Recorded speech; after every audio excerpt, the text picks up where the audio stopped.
अस्सलामुअलैकुम दोस्तों, आज ईरान वॉर का डे 34 चल रहा है।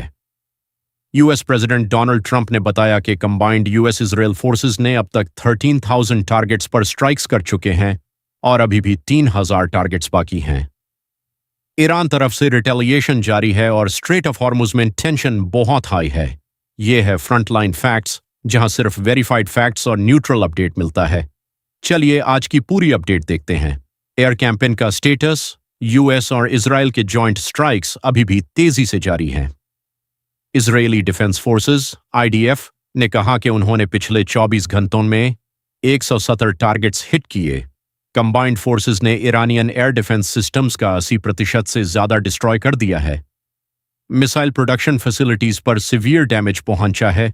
खोजिर, शहरूड, परचीन और हकीमिया जैसे की साइट्स को हिट किया गया है।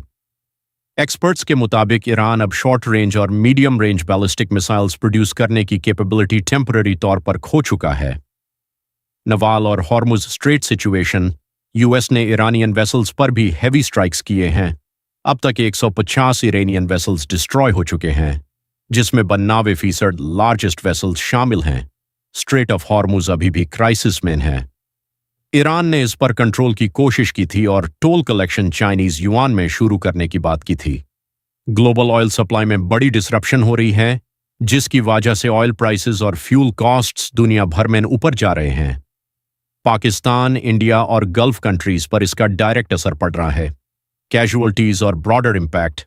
वॉर शुरू होने से अब तक हजारों लोग मर चुके हैं। ईरान में स्वेलिन और मिलिट्री कैजुअल्टीज बहुत ज्यादा रिपोर्टेड हुए हैं। इसराइल और यूएस तरफ से भी कैजुअल्टीज हैं। लेबनान फ्रंट पर हिजबुल्लाह के साथ फाइटिंग भी एस्केलेट हो रही है। Political updates. ट्रंप ने कहा है कि यूएस ईरान से 2 से 3 हफ्ते में विथड्रॉ हो सकता है। ईरान यूएस के 15 पॉइंट पीस प्लान को रिव्यू कर रहा है, लेकिन अभी फुली एक्सेप्ट नहीं किया। मुज्तबा खामेनी को नया सुप्रीम लीडर बना दिया गया है खामेनी की डेथ के बाद। Economic and regional angle for Pakistan Gulf. दोस्तों, ये वॉर सिर्फ मिडल ईस्ट तक लिमिटेड नहीं, इसका असर हमारे रीजन पर भी बहुत है। ऑयल प्राइसेस के बढ़ने से पाकिस्तान में पेट्रोल, डीजल और हर चीज महंगी हो सकती है। स्ट्रेट ऑफ हॉर्मुज बैंड होने से ग्लोबल शिपिंग और एनर्जी सप्लाई चेन अफेक्ट हो रही है। रेफ्यूजीज और सिक्योरिटी सिचुएशन का भी खतरा बढ़ सकता है। What's next? अब सवाल यह है, क्या ट्रंप वॉर को जल्दी खत्म करने का फैसला करते हैं?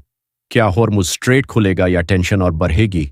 और ईरान कितना लंबा रेजिस्टेंस कर पाएगा? एक्सपर्ट्स के मुताबिक अगले कुछ हफ्ते बहुत इंपॉर्टेंट हैं। ये थी आज की फ्रंटलाइन फैक्ट्स अपडेट। अगर आपको ये वीडियो पसंद आया तो लाइक करो, सब्सक्राइब करो और बेल आइकॉन दबाओ ताकि हर नया अपडेट आप तक फौरन पहुंच जाए।